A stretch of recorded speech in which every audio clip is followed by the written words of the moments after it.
Now, from WYDC TV, this is Big Fox News at 10.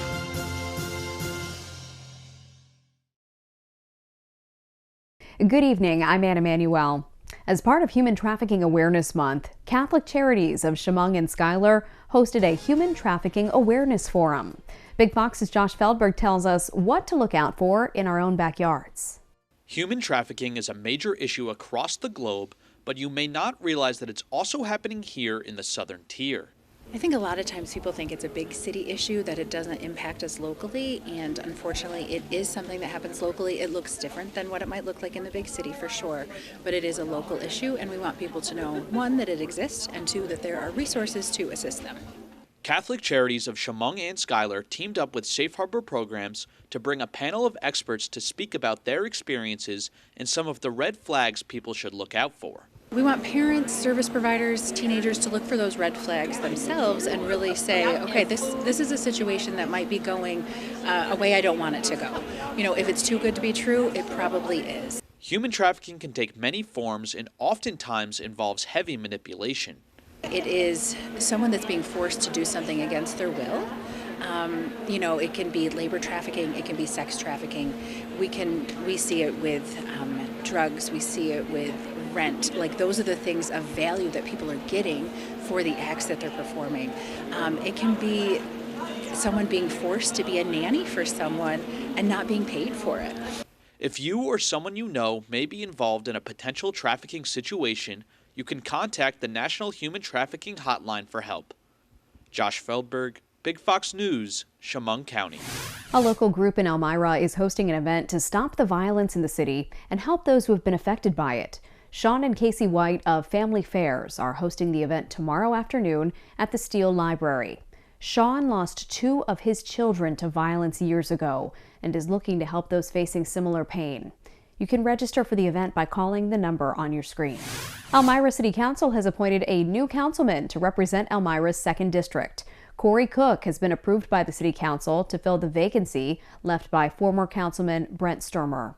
Cook is originally from California but has lived in Elmira for the past 10 years and is currently the pastor of Monumental Baptist Church. Cook will serve until January of 2024. One person is dead following a crash in West Elmira. The accident happened on the crosswalk of West Water Street and Glen Avenue.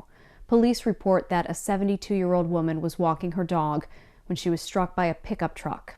The woman was transported to Robert Packer Hospital where she died of her injuries. The 37-year-old driver is fully cooperating with police. Are you struggling with your New Year's resolutions? If so, you're not alone.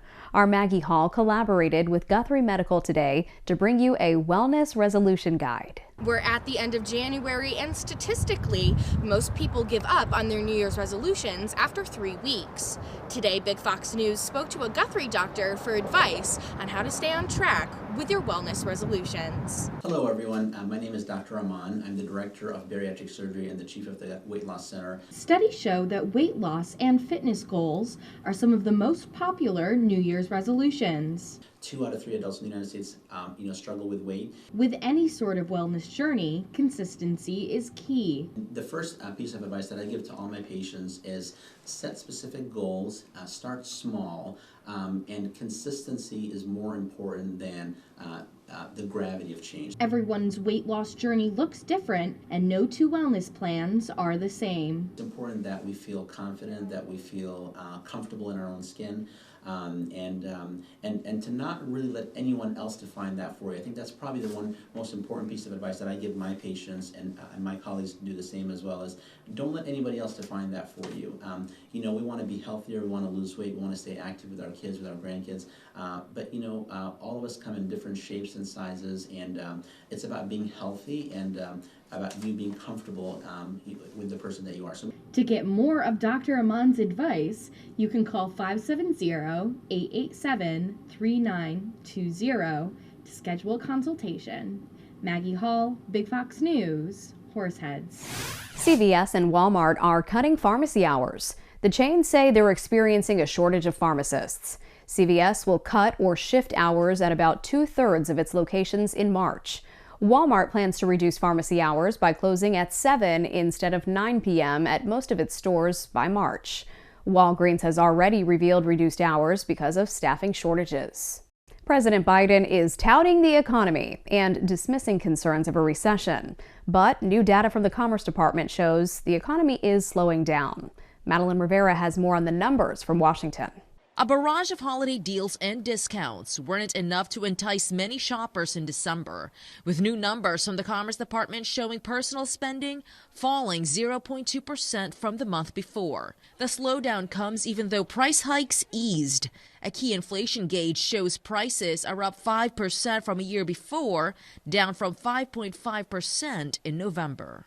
The numbers that we're seeing today confirm what we basically know, which is inflation is coming down slowly, but is still a very significant problem. Last month's data is yet another sign that the Federal Reserve's aggressive rate hikes are working. We're starting to see now with December, with retail sales down, industrial production down, housing is obviously down, etc. And now today we have revised consumer spending.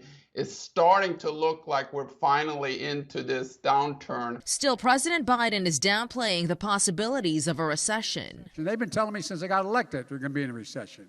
But his remarks aren't enough to tamp down concerns. We do think that in general, there's still some momentum in terms of consumer spending, but we think that really starts to hit a wall as we get deeper into 2023. New Friday data also shows U.S. pending home sales rose in December, reversing a 6-month losing streak. In Washington, Madeline Rivera, Fox News. Your grocery bill is about to go up even more this year, by 8%. New research by the Agriculture Department shows the price of meat will jump nearly 13%.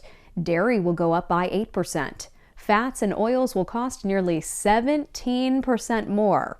And bakery items will increase by 12%. And that's not all. The cost of dining out will also go up by 8.2% this year. Rent growth is slowing, but that hasn't stopped rent prices from rising. The nation's average for rent in December was roughly $1,980, 20% higher than 2 years prior. Idaho, Nevada, and Arizona saw decreases in rent last month, while New York, Florida, and South Dakota were the top states to see increases in rent. Your complete weekend forecast is next. Plus this. Technology is a gift and a curse. I'm Kevin Cork with a look at the artificial intelligence program that educators worry students will be able to use to cheat on their assignments. That's coming right up. Here's your local stock market update from Big Fox.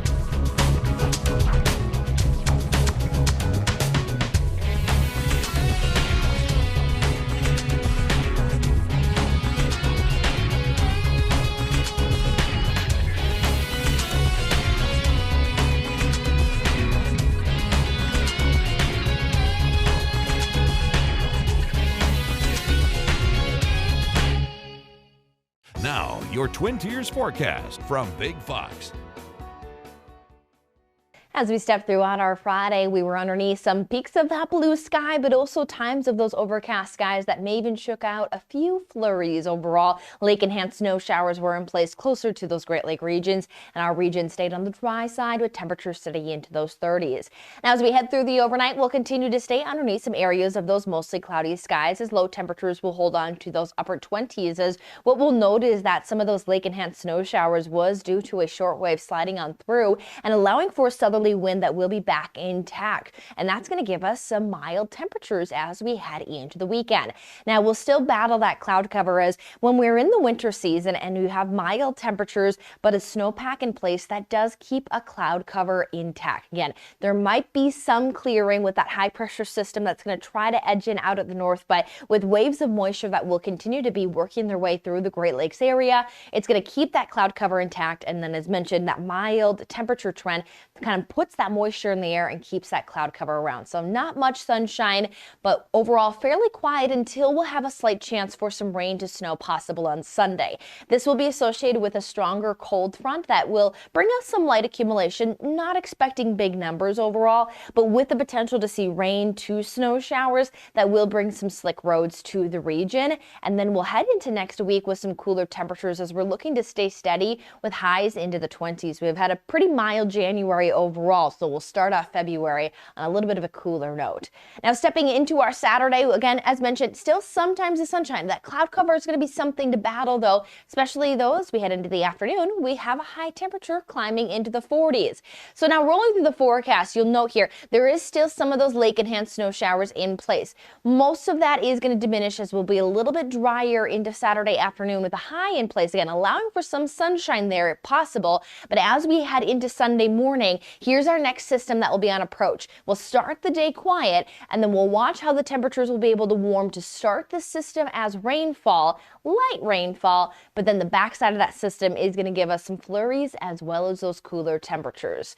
Now it's going to be a little breezy with that southerly wind in place. We're seeing wind gusts anywhere from at least 20 to some isolated wind gusts getting 30 to 40 miles per hour. So a little blustery, but that's what's bumping those temperatures up to near those 40s across much of the area. Some isolated areas holding on to those 30s, especially regions that have more of a snowpack. That's where temperatures will stay on the slight cooler side.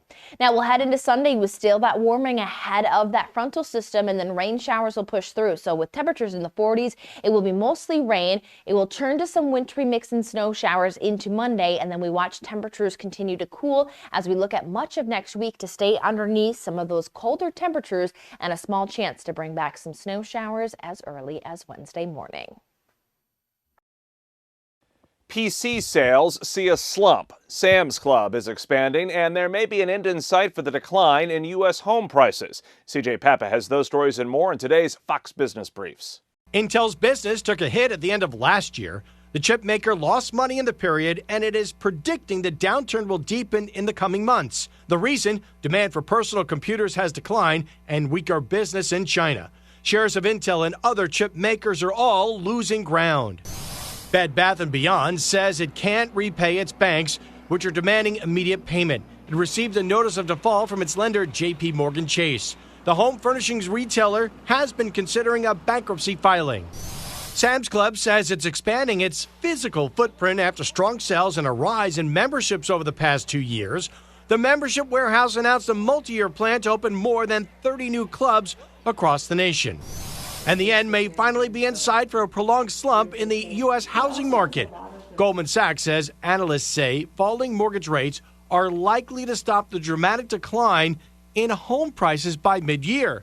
They see prices falling around 6% from their peak before bottoming out sometime in the next 6 months. That's business. I'm CJ Papa. Twitter saw a major loss in ad spending in December. That, according to the Standard Media Index, data shows advertising spending on the social media platform dropped by 71% last month. In November, ad revenue fell 55% compared to the previous year. That's despite that month being a time when brands spend more to advertise during the holiday season. To combat the decrease, Twitter has introduced incentives, such as offering free ads, allowing political advertising, and giving companies more control on the positioning of ads. Well, you may be crying like a hound dog if you miss out on this. Rare personal items that once belonged to Elvis Presley are getting ready to hit the auction block. Anita Vogel has a closer look. Calling all Elvis fans, a slew of personal items once belonging to the king of rock and roll are hitting the auction block, and some may have you all shook up. This is really special, right? Unusual pieces range from this 1967 Lincoln Continental Elvis bought for his father and drove around Memphis in, to Elvis's personal address book. This is his handwriting. These are the people that he, really was closest with and connected the most with. And really, a lot of personal notes are in here as well. It's not just address, information and telephone numbers. We actually have some of his personal notes, which we're going to leave that a surprise for the winning bidder. And while there's no blue suede shoes up for sale, there's no shortage of jewelry, including rings containing stones like black star sapphire, aquamarine, and more. There's also plenty of clothing and accessories like this briefcase. Elvis's wife Priscilla opened up to officials from Cruise GWS Auctions about the rare piece. She said he wanted to carry a briefcase so he could look as important as the people that represent him. So it was really cute. The Elvis items are part of the Artifacts of Hollywood and Music auction. The event will also feature pieces from other stars like Marilyn Monroe, Liza Minnelli, and Rock Hudson. Live online bidding begins Saturday, January 28th. Anita Vogel, Fox News. Up next, a look at the collision of artificial intelligence and school. There's growing concerns over access to artificial intelligence programs like ChatGPT and whether students can use them to cheat on assignments. Kevin Cork takes a closer look at the pros and cons, plus how some professors are experimenting with the program. In the digital age, access to information is always just one click away, but there's growing concern over technology's impact on children's education. ChatGPT is an artificial intelligence program gaining popularity for its ability to generate conversations, essays, poetry, and more. If you ask it to continue what you're writing, it'll do that. But how does it know what to write? So it's trained on a large data set of curated written material. For instance, Wikipedia, all the books in the world, scientific papers. Casey Fiesler of the University of Colorado Boulder has been experimenting with the program. I did have ChatGPT do an essay assignment for my class. It was pretty good, probably like mediocre undergrad work. But there are flaws. It fabricates sources. It just gets things wrong. And while students can use the program to complete assignments for them, Fiesler says artificial intelligence actually creates issues beyond altering how people consume and present information. Concerns about students cheating aren't concerns about learning. They're concerns about evaluation. Because the software combs the entire internet, critics worry it's not just subject to misinformation, citing how biased opinions and hate speech could make their way into what the program writes. In Washington, I'm Kevin Cork, Fox News. One Arizona school for the blind decided to ship in tons of snow so the kids can take a break from the regular day-to-day and have some much-deserved fun. Anita Roman has the story. 400 tons of snow, a massive pile, putting gigantic smiles on the faces of the students here at the Foundation for Blind Children. You want to play snowballs? Whoa, here's right now. 8-year-old Alexandra is like any other kid. Wow, good job. Where are you going? Nicole Anderson says her daughter was born with Pitt-Hopkins syndrome, only the third baby in Arizona to be diagnosed with it. Kind of brutal. It prevents her from walking or talking. Kim Kilgore's daughter, Ryan, is 4. Ready? I got you. At 3 years old, so just 9 months ago, she started walking on her own.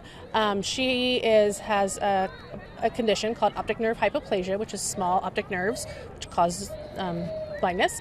Kilgore says Ryan is on the spectrum as well and is sensitive to touch, but is very excited for a new experience. For her to be able to touch the snow and feel the coldness and how it feels in her fingers and correlate, hot and cold is going to be huge for her. It's a way they learn, right? Most of us experience learning through our eyes. Our students learn through touch, sound, things like that. So Snow Day is an excellent experience. 400 students from pre-K through elementary school from 2 campuses participated in Snow Day. The event at FBC is about education, sensory and tactile experiences, just as much as it is about the giggles and laughter. She's just a kid, and that's what we love to see. And as her mom, it just brings me so much joy to see.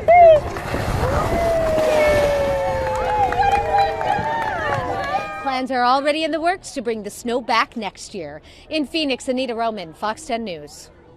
We'll be back in a moment. We want to leave you with a smile. Egyptologists unearthed several tombs dating back more than 4,000 years. The historic treasures were discovered in an ancient burial ground in Saqqara. Officials say the tombs date back to the 5th and 6th dynasties of the Old Kingdom. An Egyptologist who led the team said 12 carved statues were also found, as well as 2 burial shafts. That does it for us. I'm Jamie Holmes. Thanks for watching.